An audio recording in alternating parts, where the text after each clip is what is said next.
Most people agree that Jesus really was a historical figure who lived and died. But the question is, did he rise from the dead? Is he God? Is there any way to prove such a thing, or is it just a matter of faith?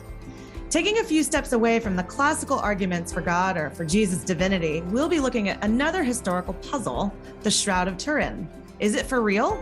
Could it really point to Jesus and the resurrection? Or is it just a neat legend and nothing more? We're going to be talking about all of that and more on today's episode of Theology on Air. Well, welcome back to Theology on Air. We're so excited to have you joining with us today. Theology on Air is an outgrowth of Theology on Tap, which is the ministry in Houston to young adults where we gather around craft beer and interesting topics around theology, philosophy, faith, and culture. And then in the podcast, we get to dig deeper and have interesting guests like Dr. Habermas. So if you like what you hear, I would love if you guys wanted to go and subscribe, share it, tell all your friends. Maybe that could be your Christmas present this year as you tell everyone to go listen to Theology on Air. I am Sarah Stone. I'm the Outreach Director for Young Adults at MDPC here in Houston. I am joined, as always, by Evan McClanahan, the Senior Pastor at First Lutheran in Midtown Houston. And today we are so thrilled to be joined by our guest, Dr. Gary Habermas. Dr. Habermas has authored, co-authored, and edited some 45 books, half of which center on various aspects of Jesus' resurrection. These include Did Jesus Rise from the Dead? And The Risen Jesus and Future Hope. Other published topics concern near-death experiences, religious doubt, and personal suffering. He's been a visiting or adjunct professor at more than 16 different graduate schools and seminaries in the U.S. and abroad. And he's currently the Distinguished Research Professor at the Liberty University School of Divinity and Graduate School, mouthful, where he has taught since 1981 in their PhD program. So, Dr. Habermas, what a thrill to have you on the show. Thank you for joining us. Well, I'd be glad to be with you folks. I like your background. Those are nice colors. Oh, thank you. We try to keep it fresh. Yes. Mm-hmm. So you have talked and written on so much in the apologetics world and theology, and I actually heard you speak on the Shroud of Turin a couple of years ago at a conference.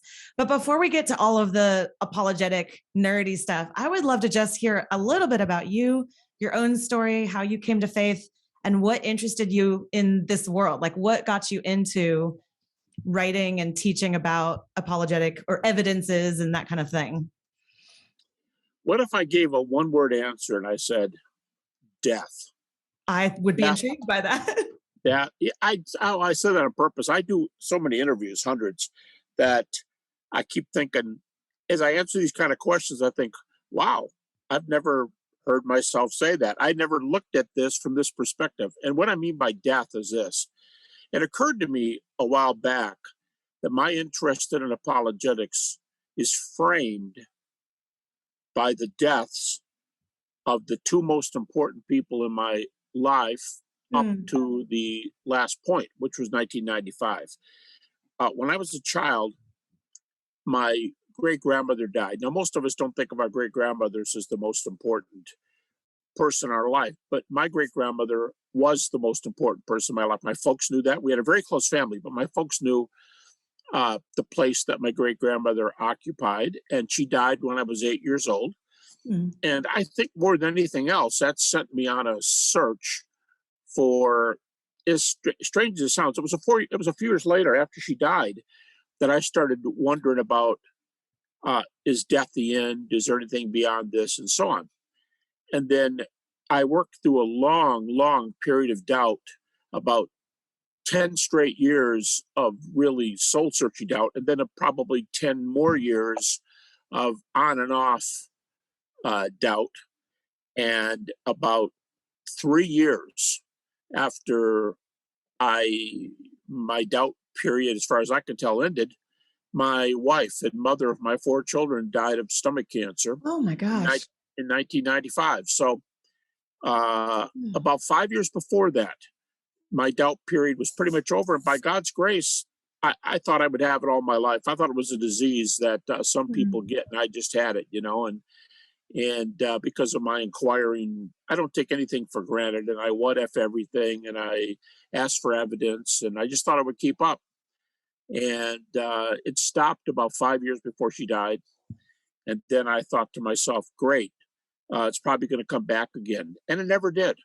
Hmm. So I'm very thankful for that. But I'm sure that in a very important way, death framed my doubts, because it occurred to me a few years into my study of the resurrection that my real interest was that if Jesus was raised from the dead, I would have a basis for saying I was raised from the dead. And so I realized that this past historical event was somehow a groundwork for me to think about my own condition. So anyway, that little introduction, kind of shocking when people hear you say that, but I just realized myself that these two framing events were very, very important to me in kicking off my life. And it's strange we're having this interview because I'm from Detroit, and both my parents live with my sister and her family in Detroit, and both my parents are in hospice right now. Hmm. So a lot of things going on, and seems like we're always surrounded by this topic. But Yep. yeah, and as you mentioned, I've done a lot of stuff on near-death experiences and on death and dying. So I just think a Yeah. lot of my apologetics is caught up together. But I'll just make this last comment. I was satisfied a long time ago that Christianity has, frankly, more evidence than it needs. Yeah. I never would have said that 40 years ago. But there's more data for Christianity, and there's more coming all the time. If you know what stones to turn over and what books to pull off the shelf and where to look, there is plenty of evidence in probably no less than 5 to 10 different areas. And I don't mean here's 100 arguments for God's existence. I mean, God's existence would be one. Yeah. Resurrection would be one. Near-death experiences would be one. Intelligent design would be one. And of Yeah. course, we're discussing the shroud today. So that's one of them. Yeah. It's interesting to hear you talk about death. I mean, you're right. It's everywhere. I don't know if you know Clay Jones. We had him on the podcast several months ago. He just wrote a book called Immortal, and he talks about how everybody is afraid of or thinks of death. Even if you say you don't, you do. And you have these immortality projects. And it was a fascinating interview because even if you haven't had to face it like you have, or like I have, it's out there. You know it's coming, and your mind is doing something with that, whether you like it or not. And so I think it's a valid answer. No, to answer your question, I know Clay well. As a matter of fact, I don't even know if Clay called himself this, but I was a visiting professor at one of those 16 schools you mentioned. I was a visiting professor at Talbot for probably 15 years. And Clay was assigned to me back when I first started. And he took care of all my students, graded all their papers. That's usually what you do when you go to these graduate schools. You come and you lecture, and when you finish lecturing, you're done. And the person they assign to you finishes with the grades. And Clay was my guy, and over the years I've gotten to know him, and we've been at apologetics conferences together, and I've had dinner with he and his wife. And so, yeah, Clay's a good guy, and the stuff he does on pain and suffering is very noteworthy. Yeah. We might have to have him back on to talk about that. But Yeah. so you mentioned that we have like more evidences than we even need for the existence of God, for the truth of the resurrection, that kind of thing. Before we get to the shroud, where we're going to spend most of our time, if you had to say what you think the best of those evidences is, now I know you've written so many books and the whole minimal facts thing, but like if you had to pick one sort of like go to, gosh, you just can't get away from the truth of all of this, what would you say is the best? It's kind of a trick question because they're all good. Let me pick two in this way. Okay. Two, because there's two general areas in classic theology. Now, I'm not a Thomist. A bunch of my buddies are Thomists, meaning somebody who appreciates Thomas Aquinas and his philosophical writings. But Thomas was famous, and many others are too, for saying God wrote two books. There's the book of nature and the book of Revelation. And if I were divided into those categories, the book of nature can bring you to God, but I think is generally thought not to Christianity. Right. Whereas the book of Revelation talks about subjects, because Revelation includes miracles, resurrection rate part, historical Jesus, reliability, New Testament. Whereas the other one, the book of nature, would include, I think, fascinating topics. It's just not my area, but fascinating topics like intelligent design, fine tuning, and near-death experiences. they're in the other category. I think in the natural category, near-death experiences are probably the strongest evidence. And I'm doing another thing right now. I just finished a big project on near-death experiences. I'm doing some people saw that, and so they asked me to do something similar for a scientific book on dualism, which includes a chapter on near-death experiences. And I told my editor that was assigned to me, his field is field is physics, and he works in the intelligent design field. And there's a lot of evidence for intelligent design, but I told him during our editing process that I think the evidence for near-death experience is even stronger. So he didn't say anything, maybe just being polite, but so I'd say near-death experience is there, and of course I would take resurrection on the revelatory side, because it's not just the resurrection; it's the resurrection of Jesus. If a homeless person had a near-death experience, let's say in the last few days, and let's say it lasted for a long time, and the press started saying this person was really dead in some way. They were really dead for that short period of time. Now they came back, but they were okay. We'd probably say that is really interesting. Take your place next to the hundreds of evidenced NDEs. But we wouldn't say, you must be the Son of God. You must sit on God's right hand, and you must be promising eternity for all of us. That wouldn't be the response. So it's not just the resurrection. It's what the resurrection means and is offered, because there's no message like it anywhere in the world religions. Yeah. We did a series a while back on evangelicalism, and people that have either walked away from faith or at least walked away from what we consider evangelicalism. That's another conversation for another day. Sure. But one of our guests, and we didn't talk about this during the podcast, but after we stopped recording, I asked the guest, he's an evangelical, I said, do you think that Jesus rose from the dead? And he said something like, I really hope so, because it's my only hope of being raised from the dead. It's just exactly what you were saying. It's so interesting. Yeah. It's working backwards. Like, I want that for me, and so I have to hope that was true of the one who can make it true for me. I think. No, I think that's true. I just wrote a long letter today to a guy who is you call it what'd you call him? Evangelical. It's kind of hard to say. Well, this guy went to a very well-known church in the country. It's on the other side of the country, but we know it over here. So it's a well-known church, and he walked away, and he became an atheist, if I understand him correctly, and we've exchanged several long emails. But I do that with people all the time.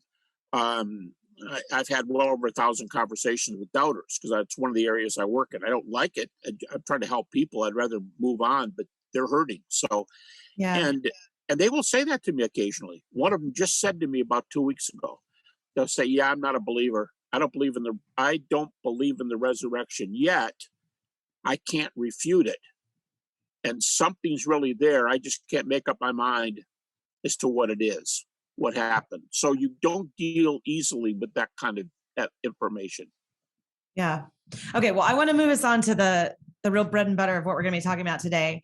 We're going to be talking about the Shroud of Turin, which when I was little and I heard that, and I think my dad listened to some radio show about it, I sort of thought it was this like hokey thing, conspiracy theorist kind of deal within Christianity. But of course, the more I've learned and then listening to your talk, the more I thought, oh, wow, there's really something here. So for those listeners who maybe have never even heard of this, or they've just heard the term, but they don't know what it is, start off by just telling us, what is the Shroud of Turin? Give us a brief sort of history of what the heck this thing even is. Yeah, let me make a provocative comment, first of all. I hope you would. Shroud of Turin is an incredible subject for this reason.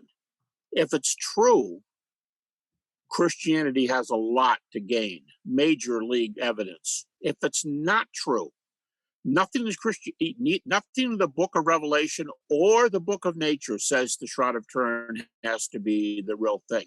Mm-hmm. If it's not, it's like, wow, that was a nice trip, wasn't it? But nothing hurts in Christianity. Right. Nothing is false. If the shroud turns out to be fake, then right now that's the main thing they're sure it's not. And we're talking about people who are not even believers who study the shroud. It's not a fake. But if it turns out to be, it's like, wow, I wish I hadn't spent so much time on that topic. Oh, well, let's move on to another good one. we lose nothing. Yeah. But if it's what it purports to be, it's another one of those like the resurrection. Well, it would be tied to the resurrection if it's Sure. authentic. It would be another one of those. Wow, what a topic! Now, what does that mean for us? So it would be a theoretical topic that has profound implications in our world. To answer the introductory kind of answer, the shroud is a linen cloth, 14 feet 3 inches long by about 3.5 feet wide, 3.7, and it wrapped the body of a dead man. Often the way I do it in lectures, I'll do this. Picture this being a dead body. Okay, he's And holding I'll up a tell you pen what, for those that are just listening. I'll tell you what, it works better with the shorter pen. Okay. If the cloth were wrapped around it like this, now the shroud, if the body fell out, the shroud would open up and it would be attached where the head is. It loops. And the feet would be at both ends of my little pen here. So the head would be down here and the tops of the feet are here. And when you flip the shroud over, you get the front and dorsal image, and the back has the bottoms of the feet. The front has the tops of the feet. So the man's feet actually go over like this because the left foot comes over, not over it, but toward the right foot. And on the back, you would see the same thing, but you'd see the bottom of the feet, and there's dirt and blood on the bottom of the feet. Duh, the man was made to carry and walk probably almost for sure barefooted. And there's a lot of blood and a lot of dirt. By the way, the dirt on the feet has been measured, investigated, and published in a peer-reviewed chemical journal. And this is one of just many, many, many, many dozens of mysteries on the shroud. The quote-unquote dirt on the bottom of the feet minus the blood. The dirt is a species of limestone found almost exclusively in the Jerusalem area. And yet the shroud has not been out of Western Europe for hundreds and hundreds of years. Yeah, so it was discovered in Turin, right? That's a place, or that's a... Well, it's made Italy. its way around Western Europe, France, Switzerland, and Turin is a city in northwestern Italy, basically in the mountains there. So, and it's been it wasn't shown for many, many years, but now it's it looks like a shadow box, where something can be inside glass. And because of a fire about 20 years ago, it is now in I believe, a waterproof and bulletproof, fireproof, bulletproof case. Goodness. So, and it's the image that's there. My little pen fell out of it. The pen, the pen in this would indicate a man lying on his back with his hands crossed in front of him, elbows out on the side. The left knee has popped up. Actually, you could argue that both knees are up a little bit, but the left knee is higher than the right knee, and that's thought to be because of rigor mortis. The leg, the body is flipped back into that form. I said the left foot was a little closer to the right. It's often believed that the left foot crossed the right, and one nail held both. I've got some models over here. I can grab it if you want me to. No, because most people will actually be listening to this on radio or podcast. Sadly, we'll have to not use visuals, which I know is painful. I saw you use all kinds of visuals when I heard you, and it was helpful. Yeah. Well, I've got a model of a nail that they used, and it's about, let's say 7 inches long, and it might look like a skinny railroad tie. A nail that's long enough to hold a railroad piece of wood, but not that bulky and heavy as that kind of nail would be, but long enough. So I've just said that in case anybody wonders how the left foot could cross the right foot and the nail could go through both of them and still have enough strength to hold the body up on the cross. So, and the person's arms were presumably stretched out because there are blood flows with about a 10 degrees difference that go up the arms on each side. So the blood arms presumably were above the head and the blood is coming down toward the body. So that's a quick little outline. The man is about 5'10", 5'11". He weighs about 170 to 180 pounds. and he's in good physical shape. I mean, good physical shape, like somebody who walks a lot. I don't mean a weightlifter, but he is in good shape. Yeah. I do this. I've done this a lot in crowds, hundreds of times, and it's really odd because presumably a husband and wife will be sitting next to each other in the crowd. There's kids around them, and they're all sitting there in church. And when I say 5'10", 5'11", 170, 180 pounds, and pretty well built, you have a certain amount of men in the group who elbow their wife sideways, sort of like a C, like that. That's so cute. that's kind of cute. That's cute. Yeah. So this thing was discovered in Europe in what year, roughly, at least, by some nuns or something? Well, that's going to be debated. Okay. The date of the carbon-14 from 1988 takes it to from about 1275 to 1375 in a period right there. And so it's been around. It's been around since the late Middle Ages. Let's put it that way. And there is a trail. There is a Shroud Trail because there is a trail of artifacts that are copied off the shroud. You can tell there's some really, I'd have to have a shroud image up behind me to make these things really clear. But there are some really strange things on the shroud that wouldn't be in a photograph. If you photographed a person's face, these things wouldn't be there. And yet they are apparently on the face of the man in the shroud because the image on the cloth has these oddities. Like, yeah, you talked about this in New Orleans when I heard you speak, and you said it's influenced all kinds of art about what Jesus might look like, partly just because of the shroud, the markings on the shroud. Yeah, and that doesn't prove anything about its truth. It just proves a lot of people thought it was true. But the crazy thing about this is that it does have an evidential fact. The artwork has an evidential factor because you can say, I believe the shroud is that of Jesus, and I'm just mistaken. You can say that. But if it's being painted and otherwise used in art from the 6th century AD on, guess what? It didn't come about in the late Middle Ages like the 1988 carbon-14 said. Okay, so you're saying the trail of art sort of that we have for the shroud goes back before it was hundreds of years. Yeah. Hundreds of years before the carbon-14. Now, of course, the latest information there is the carbon-14 was rather pretty much exploded about 2 years ago. And that's about 2 years ago, right about this time of year. And interestingly, the Oxford Journal that published the article that went after the carbon-14 was a journal that is associated with one of the people who declared the shroud to be a fake in 1288. So, wow.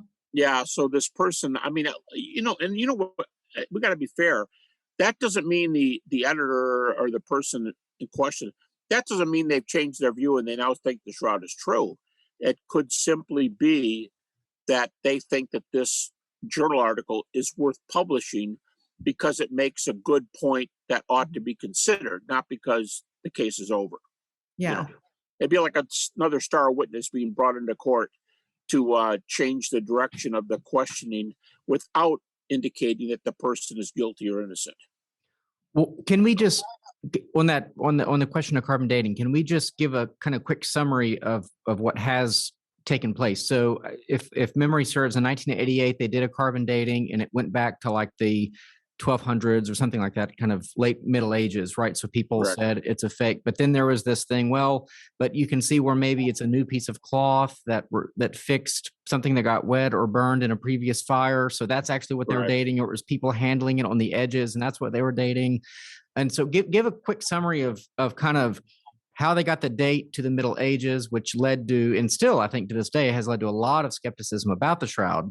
And then kind of update us. I don't actually know what's been said about carbon dating since 88, I guess. Well, yeah. So there were 3 reputable laboratories in Switzerland, the U.S., and Oxford. And what they did was they took the dates and came to some, I don't want to say they averaged the dates, but the scientists have been now criticized very heavily for what they did with the dates. And it didn't come out clearly until recently with an international kind of Freedom of Information Act, and they made the dates known from the 3 laboratories. It wasn't just 3 dates.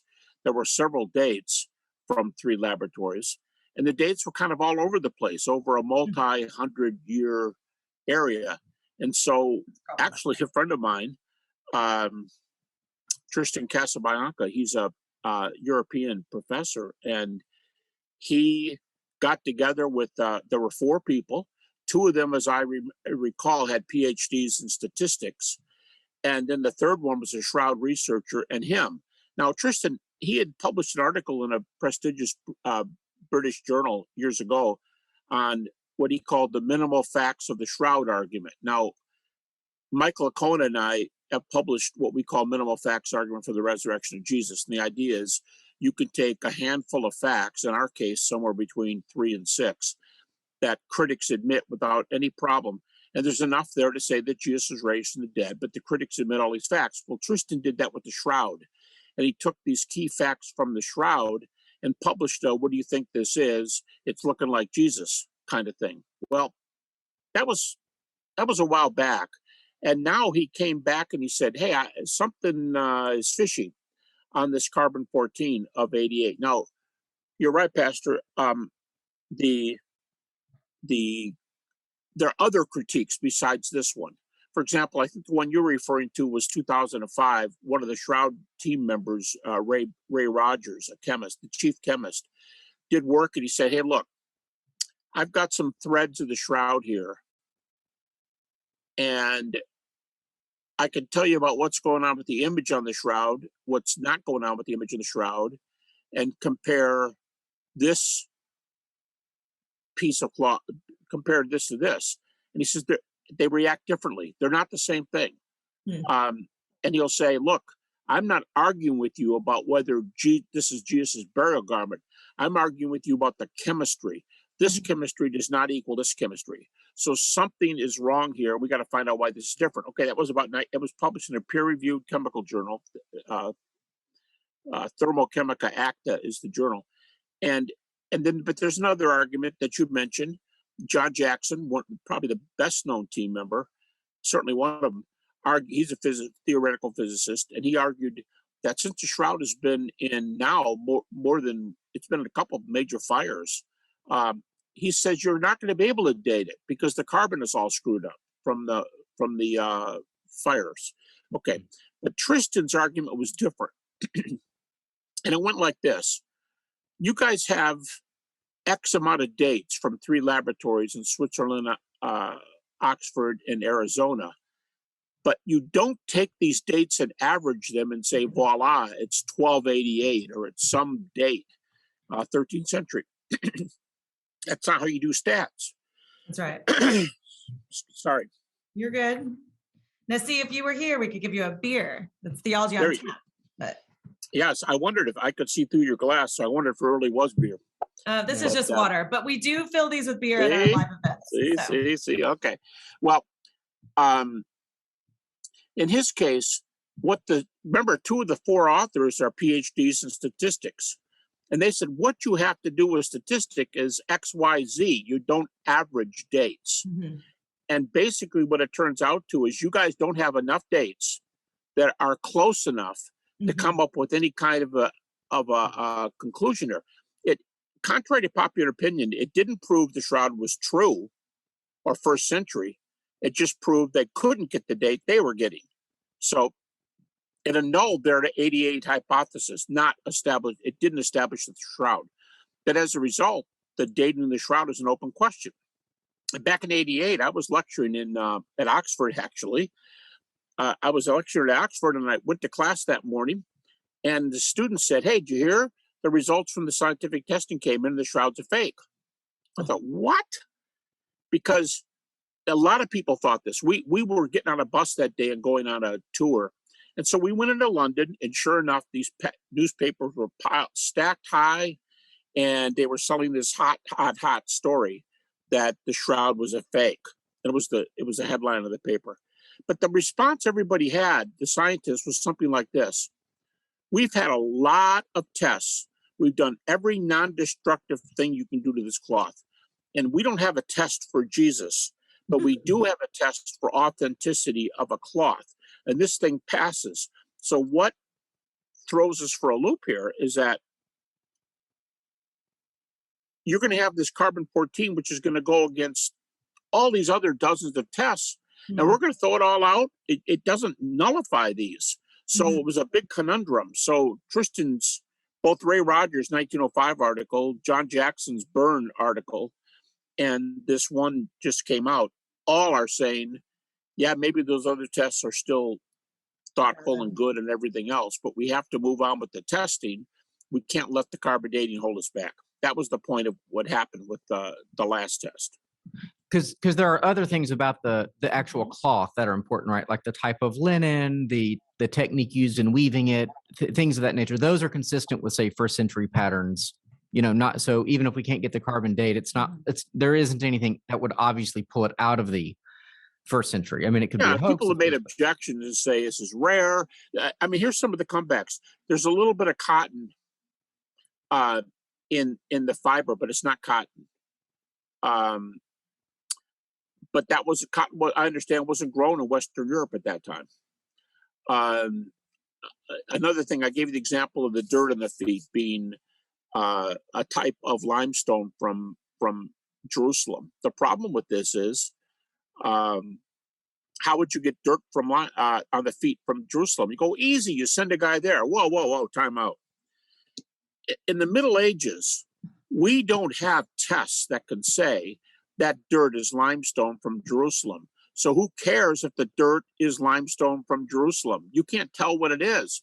Oh, he's got dirt on his feet. Okay, great, wonderful. Yeah, yeah. And you can't. There's blood, but you can't do a blood type. Not in the Middle Ages. Sure. So they have, but not in the Middle Ages. So there's a lot of things in the shroud. There's an argument about the coins over the eyes, whether they are, as some have argued, a leptons of Pontius Pilate, like the widow's mite kind of thing, a lepton of Pontius Pilate from 29 to 32 AD. How would they know what a lepton of Pontius Pilate was in the Middle Ages? You wouldn't go there and go, oh, well, why don't you just go to Israel and buy one? What are you going to go to the coin shop in Jerusalem? It just doesn't work that way. Yeah. So there are a lot of things on the shroud. Yeah, the guy has this strange. A lot of things were done to Jesus that were not done to normal crucifixion victims. A lot. I tell people, if your son or daughter is doing a report on crucifixion, don't use Jesus as an example, because a lot of things happened to him that were not normal. Well, bingo, the same thing happened to the guy in the shroud. So then what you could say was, well, there's some poor soul who was crucified to look just like Jesus. They tried to mimic Jesus. Well, that doesn't work either, because the image of Jesus disobeys some of the major medieval beliefs at that time. Best known of all would be the nail where the hand crosses. You can only see the left hand wrist, because the right wrist is covered by the hand. They cross in the middle. And the nail hole is in the wrist. It's the base of the palm and the wrist. And now doctors know that a nail through the palm of a man, the base of the palm would rip out during crucifixion. Yep. So the wrist, almost everybody now, medical and theological, we just, three of us just did an article in a medical journal on what is death by crucifixion, what happens when you're crucified. And one of them is that wrist wound is pretty much taken for granted now. But I'm telling you what, it wasn't before the shroud research.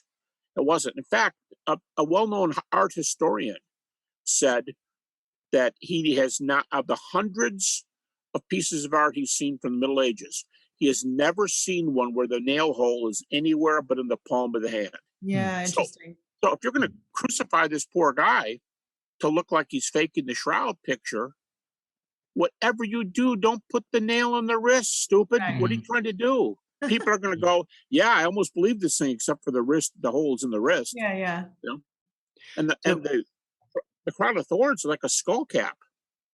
It goes over his entire head. It's not a little thin, little dainty wreathlet that's just crammed down over like a Olympian's award or something. Wreath. Yeah. So there's a lot of things that are not normal. Interesting. So the the shroud, like when people think of the shroud and the image of the shroud, it's actually the negative of the image. Would you just talk about that a little bit? Because we're kind of talking about how it was discovered, but wasn't it when the Italian photographer in the 1890s took a picture, but it was in the oh, I'm sorry. No, it's fine. It's okay. Fine. Go for it. Go for it. But I mean, if you just looked at the shroud, so it looks like a piece of linen with some dirt on it almost. I mean, you can make out a face or something, but anyway, sorry, I jumped ahead. Yeah. So when people are looking at the picture that I have up behind me when I'm showing slides, I'll say, yeah, I'm not seeing an image there, at least in the positive. The negative, you can see the image really well. But the guy's name was Secunda Pia, and in 1898, I think, he did one of those things you see in the old Western movies where he took the plates and he had to put the, get the photograph and put like like the Western gunslingers would say smile, and they would take those, pictures for the newspaper. That's how the shroud looked. But when he put the plates, when he developed them, something really remarkable happened, because what was looking at him is very different than what he was looking at when he saw the positive. Now, the positive turns out, what you see at the naked eye turns out to be sort of a negative. And what is really there, anybody who takes a picture can see this on their own camera. You have a negative, and the negative has all the really clear marks. Now, I'm not saying that the positive has nothing. The positive has clear marks, but not like the negative does. And there's a left-right, light darkness reversal in the photograph. So the famous a number 3 shaped blood stain on the man's forehead. Well, when you look at the two pictures, one of them, the 3 is frontwards, and the other one, the 3 is backwards. But those are the elements of, you have both of them. Those are the positive and negative. So there's positive, negative, left, right reversal. And ever since 1898, that's one of the interesting things. It's not one of the toughest things to explain. I had a debate recently on the shroud with a guy, and I made it number 10, the 10 most interesting thing to describe. There's 9 things ahead of it that scientifically are virtually impossible to explain. Well, care to tell us another one of those? I mean, I have questions to go to, but that sounds intriguing. Sure, I could tell you a few of them real fast. I used to say when I first started lecturing, my co-author on my 2 shroud books, by the way, was Ken Stevenson. Unfortunately, just got an email from him this morning, told me his mom died. Anybody wants to pray for Ken Stevenson, but Ken was one of the members of the scientific team that did the 1978 investigation. We co-authored 2 books together. And when we talk about this, back when Ken and I first got together and put the 2 halves of our book together, I just finished my PhD on the resurrection.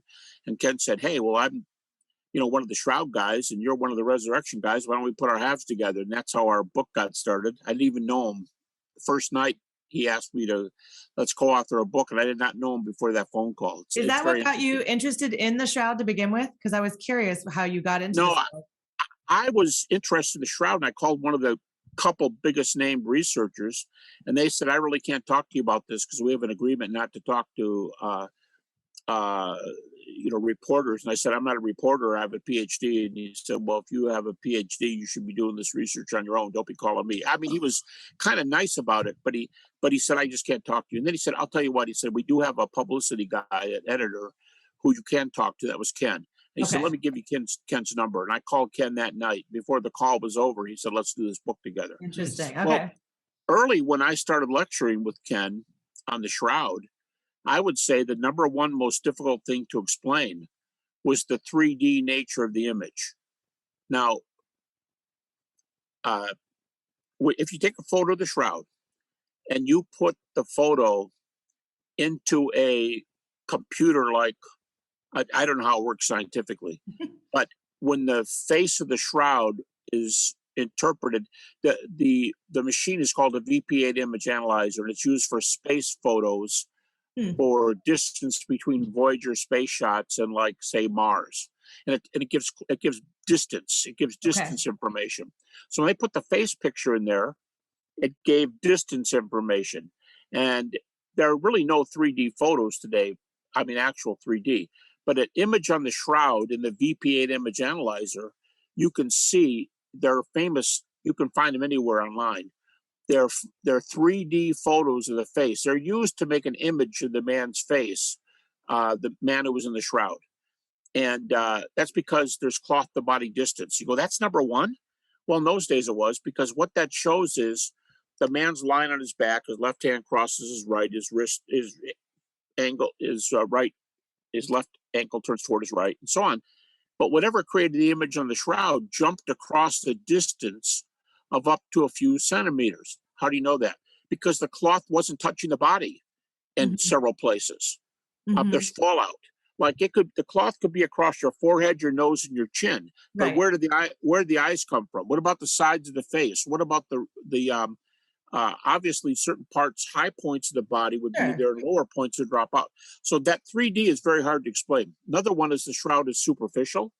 That means if you take a thread, and a thread might have 200 fibrils in it. I mean, very, very thin to make up the thread. And the image on the shroud is only 1, maybe 2 fibrils deep. So it's 1 to 200ths of a thread thick. But anything we know that makes images, paint, dye, powder, dry application, wet application, it soaks, it goes down. There's even fallout from dry applications. So the shroud image should not be superficial unless it's not, created. Natural. Third one is the shroud image is non-directional. We have a photo of non-directionality in one of our 2 books, and it looks like you took a lampshade off a lamp, and photographed the bulb. And what it looks like is, boom, just a bunch of light. This was my favorite thing that you said in the lecture I heard you say. Keep going. Yeah. Well, directionality would be if you're left-handed like I am. You're coloring and you're going left to right. You get tired. You start going up to down, and that's how we color. That's directionality, and there's no directionality in the shroud. But in recent years, a real hot item is that you can apparently see the teeth through the lower lip. And it's not because his lip was ripped and you're actually seeing his teeth. You're seeing through the beard and through the skin into his mouth. And there appear to be teeth there.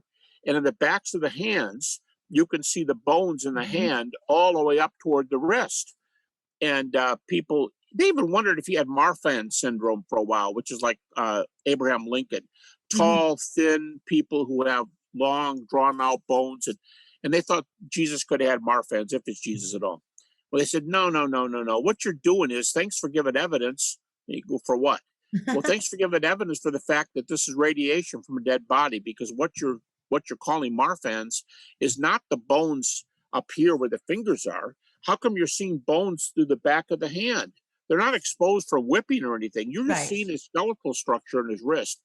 And one well-known doctor, he passed away recently, but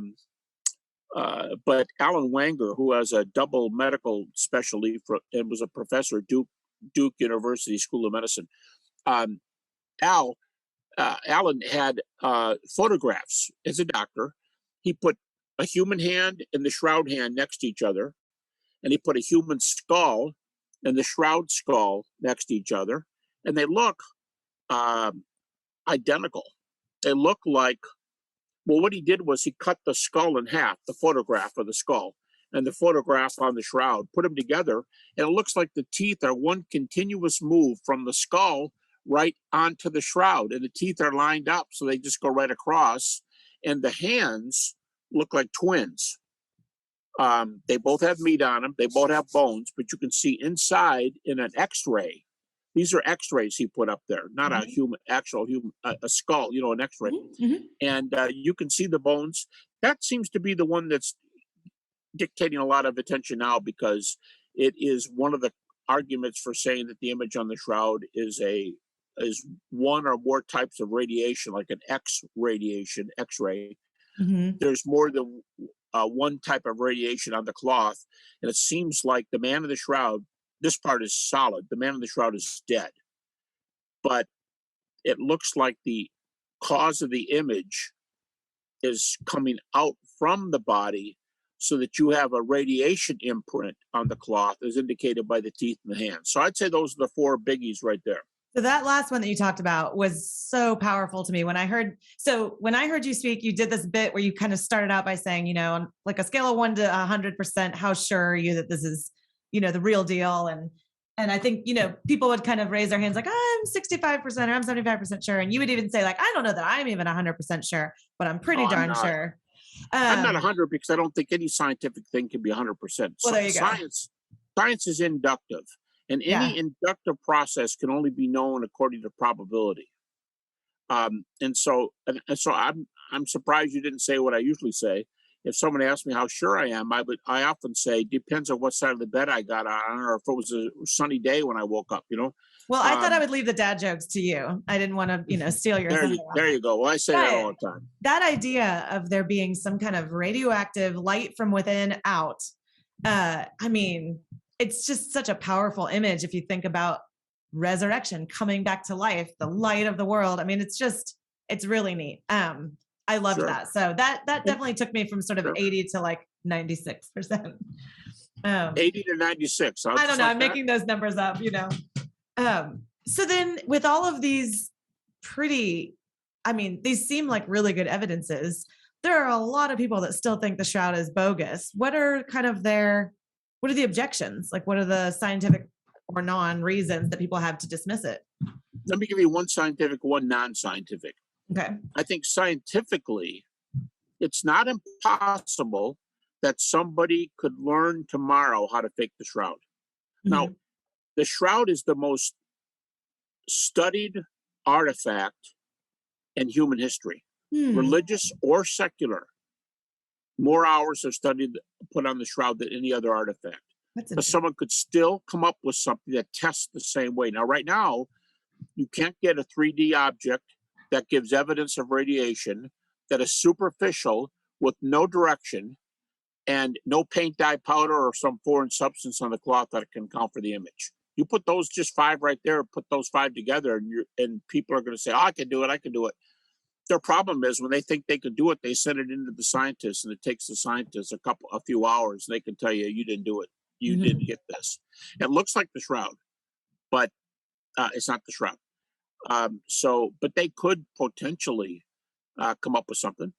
Another reason I gave a moment ago, nothing in science is known 100%. You just can't. Sure. You can't get 100% from the data. You can't even get it from the resurrection data. Although I personally think that the historical data on the resurrection is stronger than the shroud data.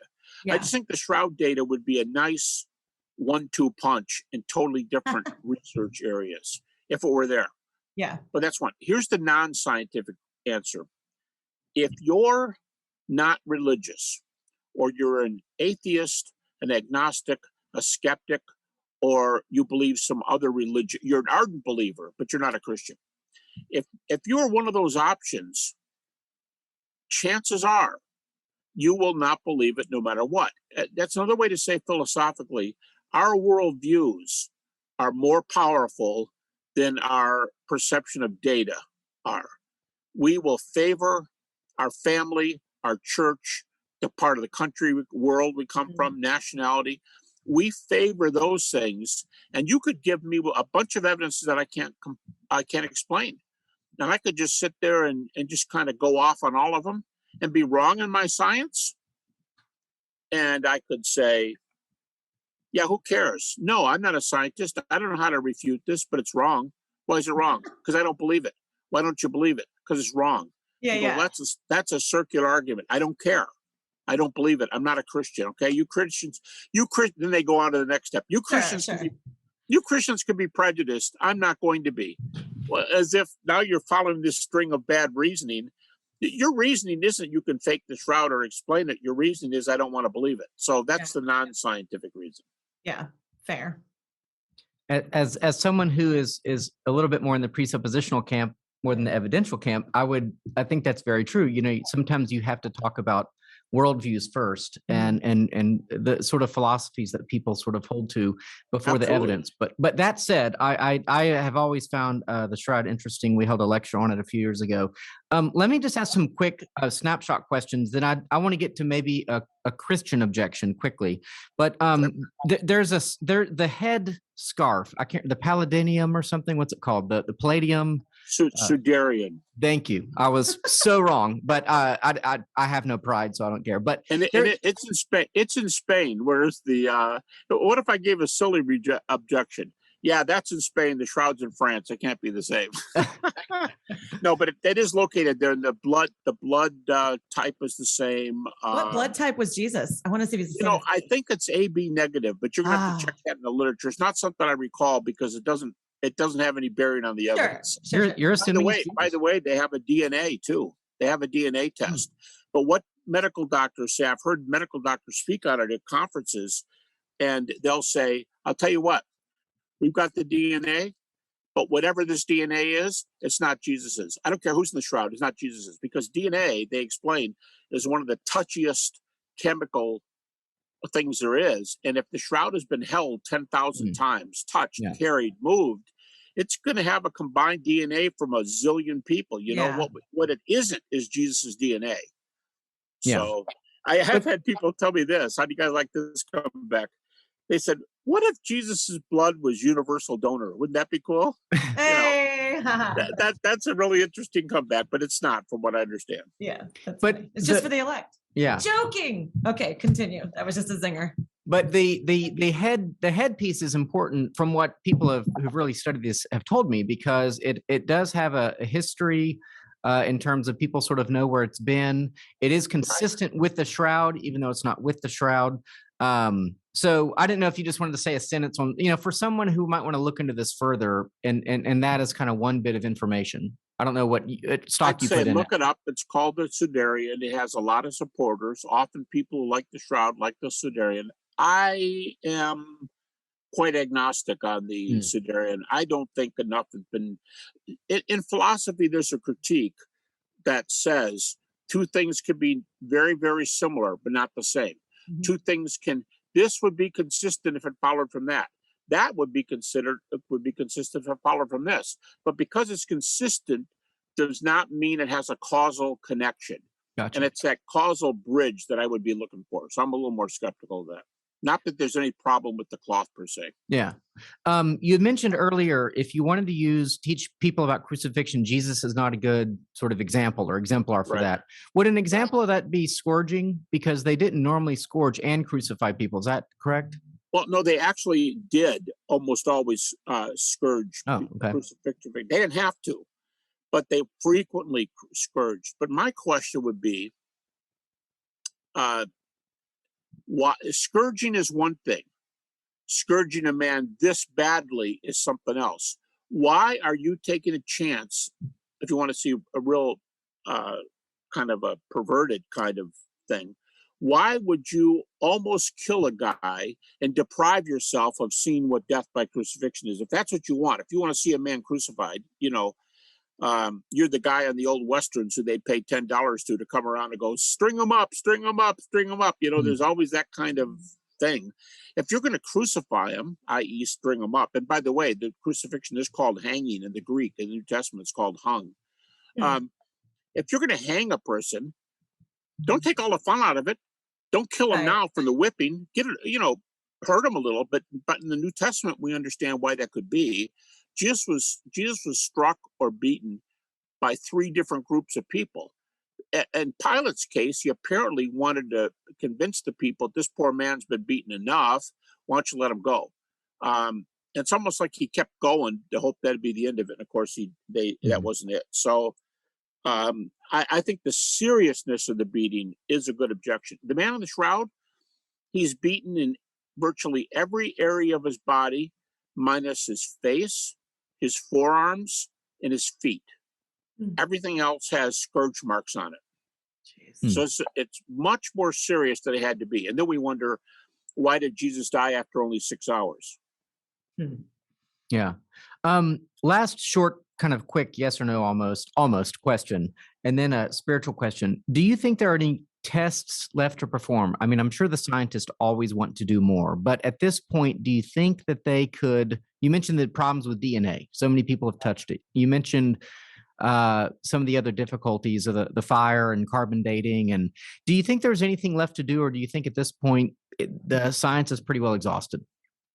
No, I don't think it's exhaustive. There's one major test that there's a whole group of scientists that want to do, and they want to test for what's called neutron flux. And there are some evidences. In fact, an article was just published, argued that there's some evidence of neutron flux on the cloth. Now, if there's neutron flux, this was suggested by a guy named Phillips, a physicist at Harvard University a couple decades ago. And Thomas Phillips suggested there may be neutron flux on the cloth. If there's neutron flux, that would, scientists seem to think, and I'm not, so scientists seem to think that it would be an evidence of back to the a radiation burn on the cloth. Neutron flux would be an example. And by the way, neutron flux would cause the shroud to date later than it really is. It would affect the date. Interesting. And if you get a test for radiation, you're getting closer and closer to something really, really, really significant. Last question. I'm thinking about doubting Thomas, poor Thomas, and and Jesus says, "Blessed are those who have not seen and yet believe." So to those, I'm certain that there are Christians who, might have something against Roman Catholicism, or they might have something against the nature of evidence, or the way people use the shroud, or the way people think it's a knockdown, drag out, or knockout proof, or something like that. What would you say to people who are sort of hostile to the shroud on this objection that, look, seeing is actually not important, but faith is more important, right? There seems to be a bit of a conflict there. So what would you say to those who would dismiss something like the shroud? Not like with a healthy skepticism, like I think we all would have, but really be hostile towards it because of this idea that actually it's better if you believe things almost Without like in that. ignorance. Yeah. There's a couple of verses in the Gospel of John where Jesus said, "If you don't believe me for my word's sake, believe me for my work's sake." And works there, everyone agrees, means miracles. I really do think Jesus preferred people to believe in him for his own authority and for his word's sake. But he says, I'm not going to call them second-class citizens, but it's like Jesus is saying, if you don't believe me for my word's sake, you can always study the data and believe it for the work's sake. I think he's giving you two options, and it's easy in scripture to see how the second one is used. John the Baptist is in prison. He's a doubter. He sends his disciples to Jesus. Are you a Messiah, or should we look for somebody else? That's pretty threatening. Should we look for Buddha or somebody else? And Jesus doesn't answer like, go tell John to jump in the lake. If he doesn't have faith, then he's not good enough to hang around with me. He says, go tell John what you see. The lame walk, the blind see, the dead are raised. Blessed is he who's not offended because of me. And by the way, that's when he gave John that great compliment, greatest man ever born of a woman. That's when doubting John got the compliment. So Jesus used evidences, even with the unbelievers. He said, I'll give you no evidence except for the sign of the prophet Jonah. So the resurrection is the sign. For a lot of reasons, the scripture over and over again holds Paul's major message when he was asked for reasons in the book of Acts was two things, and they're the same number of times if you count them. He spoke most frequently of the fulfilled prophecy. He basically told the Jews, and that's under attack today more, but he told the Jews, hey, the Messiah has already come. Let me prove it to you from the Old Testament. And he always mixed it with resurrection. So evidences are freely used throughout Scripture. But I do think faith was what gets you into the kingdom. I think maybe reason gets you to the doorstep and faith gets you in. It's not dissimilar to marriage. When you say I do to a person, you're not saying I do to beautiful, smart, fun to be with. You're not saying I do to characteristics. You're saying that I do to a person who has characteristics. And we can study the characteristics, but faith goes to a person, and I think that's indispensable in the New Testament. Man, that's really so good. I kind of want to just cap it there. Yeah. I mean, there's so much more that you could say, I'm sure, about the shroud, and then a billion other things that you've taught and written on, but people can go read your books, right? And maybe we'll have you on again. But if people do want to get in touch with you to talk to you, maybe even about their own doubt, where can people find you? Well, I'll give you a couple of suggestions. Number one, I've got a website that has had millions of viewers, so at least somebody's interested in looking. And it's GaryHabermas.com, straight through, no bells, whistles, caps. That's nice. Spaces, GaryHabermas.com. I also have a YouTube channel. You can go to YouTube and look it up, and there's over 100, anywhere from a 3-minute lecture to a 1 hour and 40-minute lecture. I've got a wide range on a bunch of topics. There's a bunch on the Shroud in both places. Yeah. Now, if someone, my email is on the Liberty website. Someone can find that. But if they write to me and ask about doubts, I will refer them. For a while, I did the doubt cases myself, and I'll tell you what, it will dominate your life if you talk to doubters, and they're the only thing you do. So what I do is I refer them to a PhD student of mine who's been doing this. He's an ex-pastor, not for any reason. He just saw a real need here, and he works on doubt with people full time. And he's been doing this for a few years now, and he told me he just passed the 1,000 doubter mark. 1,000. I don't think that's people. I think that's 1,000 communications. I don't know what the people count is, but it's very, very common. So I'll make a reference for people. I'll send them to him. Interesting. And he'll work them through it because he does it full time. So those are 3 options. Those are really good options. That's awesome. Yeah, he's a good guy. He's a really good guy. He used to be an executive pastor of a church in Charlotte, North Carolina. I was born in Charlotte. Well, thank you so much for doing this. And I mean, every time I hear you talk and every time I hear about the Shroud, I'm more excited about my faith. So I appreciate you being on with us today. And if any of our listeners want information about Theology on Tap or Theology on Air, everything you need to know about us is at HoustonTOT.com. And I think by the time this comes out, we'll be past our December event, but we will catch you again in February. And if you want any say on what we talk about at our live events, you have to come to them because that's where we poll people for what the next topic will be. So if you don't like the topics, you have to come to an event and make your voice known. But until we see or hear from you next, we encourage you, as always, to question freely, think deeply, and disagree as needed.